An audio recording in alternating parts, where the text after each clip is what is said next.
Honestly. But if you called me big anime, you know, Yeah? I'll probably smile. Oh, right. no. I'm leaving. Ah! I'm leaving. No, don't leave me with this, please. Okay, they're on Halberd too. Oh, bye. Is that how they decided who's picking stage?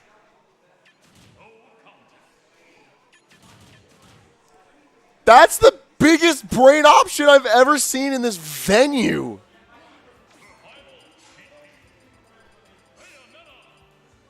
They really just used judge to determine stage.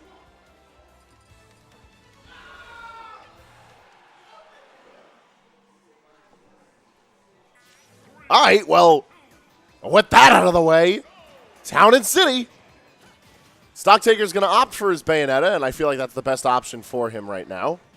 Vinnie, I don't see him rotating too much through his kit, but it is available to him, assuming they move somewhere that isn't Town and City.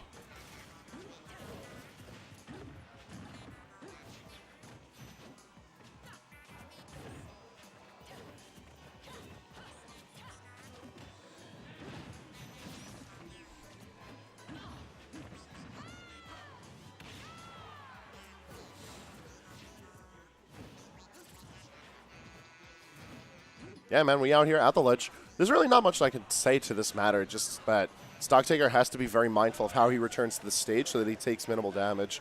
And then if he's going to be taking the boatloads of damage, he has to make every hit that he gets count. Whether or not he's chipping damage away onto Vinnie or he's securing his kills out of his Witch Twists. If he can get his Bayo combos on lock, then he could really make something out of this matchup. But if not, this is an inevitable win for Vinnie, I feel. Vanilla up air chains looking like Zero Suit Samus.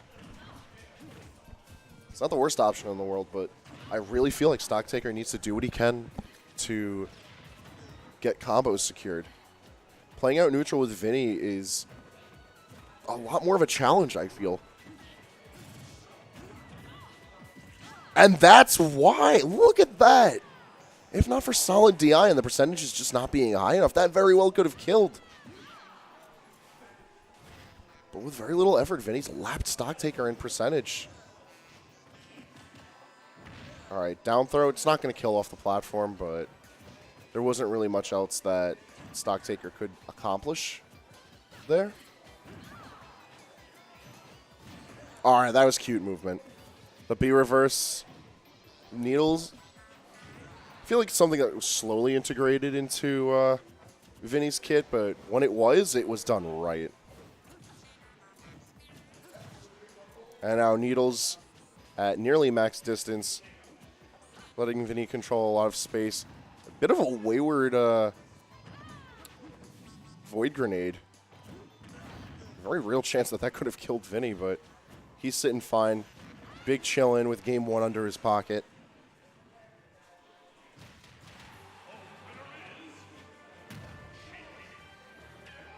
And I'm curious to see what kind of adaptations StockTaker can make. I don't think he's going to switch off of Bayonetta. But we're seeing the Rosalina and Luma switch, so I gather that means we're going to Battlefield. All right, so very much the same as what we saw with Jay versus StockTaker. It's about how well is Luma being removed and how much pressure is Vinnie going to allow to get pressed onto himself? Because if it's what we saw in Game 1, I feel like this is going to be the quick 3-0.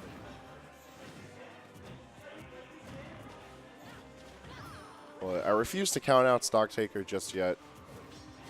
If he feels confident enough in his play, he can make this happen.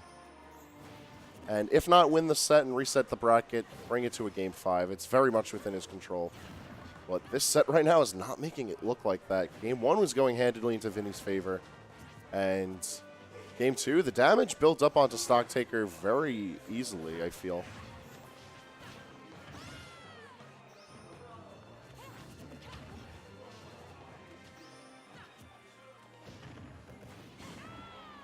And very questionable witch twist is going to lead to StockTaker's demise. And Vinnie just sits around. He's sitting at 39%. He's not really pressured from much.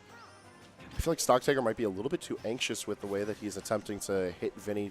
More focused on landing the hits at all than stringing them together into a coherent combo. And Vinnie may have picked up on that and is taking advantage heavily. He's just contesting every move that he feels that StockTaker's throwing out. Lack of a Luma, I feel, may not actually be that big of a problem for Vinnie as well, because it's not really Luma's presence that's bothering StockTaker so much as anytime StockTaker leads in with a move, he's getting checked for it. But this is the opportunity that he needs. Up smash is going to be able to do it off of the witch time, and at 75%, this is actually a really comfortable position for StockTaker to sit in.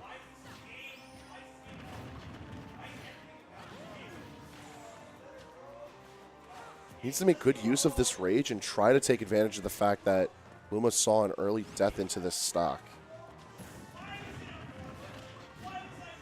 We got the pickup. Now it's just a matter about if he gets his up air. He's not going to be able to, thanks to good SDI from Vinnie. And that up air is not going to be killing just yet.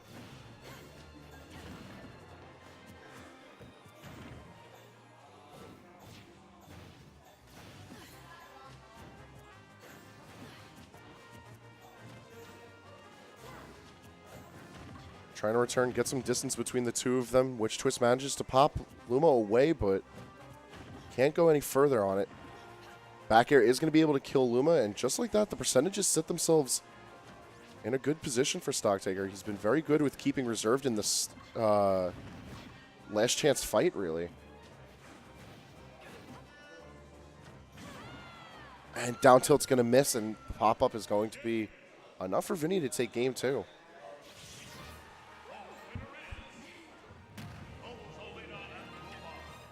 All right, tournament life on the line for StockTaker.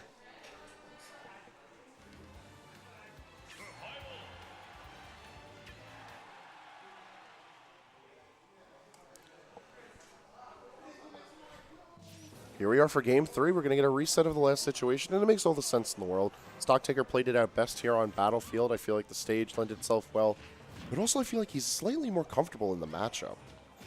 At least compared to fighting Vinnie Sheik. Now, I've mentioned this earlier that I feel like his Rosa is his second best character, but I feel like it goes without saying that his Sheik is just of another breed.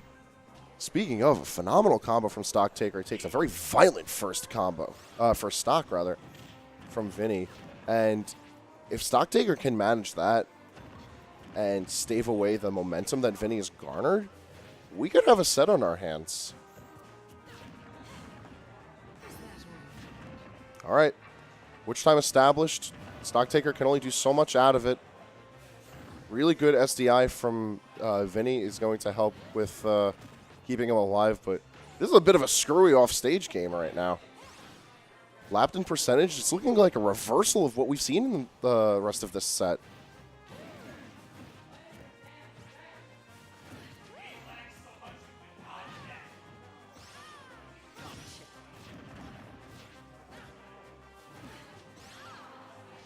Luma died out of that interaction. I think that's the darndest thing.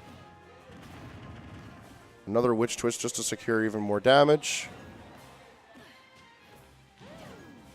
And Jerry playing with a lot more fervor now than we'd seen previously. I think he's just confident in the fact that if he challenges what he knows he can, then he just has to play out the result of it. He's not playing as timidly, but this is Vinnie. You can't count him out just yet. He's not going to get shaken from a little bit of a rough tussle with Bayonetta.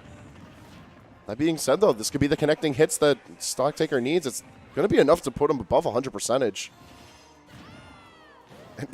Luma doing a good job of at least trying to defend the Master. Bit of a weird combo, too, with Starbits. You never see Starbits used. Now the match actually sits in a very dangerous situation where Vinnie has a lot of rage under his belt. But getting clipped in an untechable from the downward pointing hitbox of neutral air is going to give game 3 to StockTaker.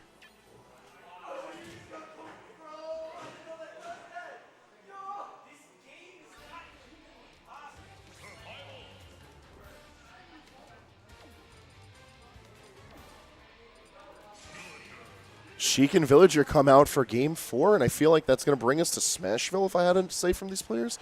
FD, all right. Would have been the second pick. Makes sense. This is one of the more comfortable spots for Vinnie to be sitting in. Just move this battle entirely to ledge play, and it's a bit of a difficult set up for a Villager to fight against. It's doable, but Vinnie's style of ledge trapping works so well against oppressing Villager's kit that StockTaker's going to have to rely heavily on just well-spaced nairs and the slingshot pressure just to chip in the damage. Getting kills, it's going to actually be pretty tried and true for StockTaker. Axe is going to find itself the most useful. If he gets lucky with his turnips, he's going to have to find some sort of position where Vinnie finds himself lingering off stage too much so that he can do just this. Slow down the momentum, lock down a portion of the stage that's his own, and bunker down. Showcase why Villager has some of the best zoning tools in the game. But Sheik, to her own credit, is able to zone fantastically as well as zone break very well. And this is one of the premier matchups that really goes to show that. Whereas a matchup like Yoshi or Rob, it feels a bit more helpless for Sheik's tools because of how quick she is and how many options she has. Villager, it's a lot more even-handed, and it's much more on the player's front. And Vinnie, knowing that StockTaker is going to take a higher approach for escaping, reads with the up air, and it works to get that stock out. However, StockTaker got 119% and counting on Sheik, and because she's so light, she's going to go swinging because of that back throw. Now StockTaker's just got to bunker it down.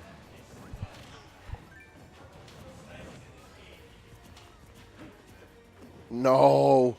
The whiffed pivot grab. So sad. But Vinnie taking full advantage of that one mistake, and look how much damage he got out of it.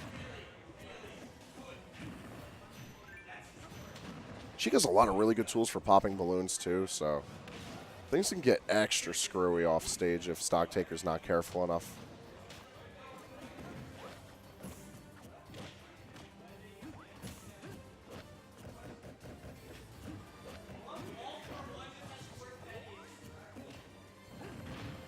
Down throw going to lead into the forward air. Vinnie knows he's not going to be in a correct position to get his up air 50-50. But he doesn't even need to really fish for that at the ledge here. He's in such a good position right now with the amount of damage that he has on StockTaker.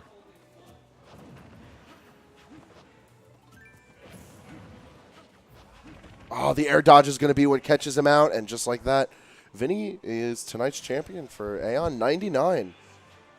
Well played to both players.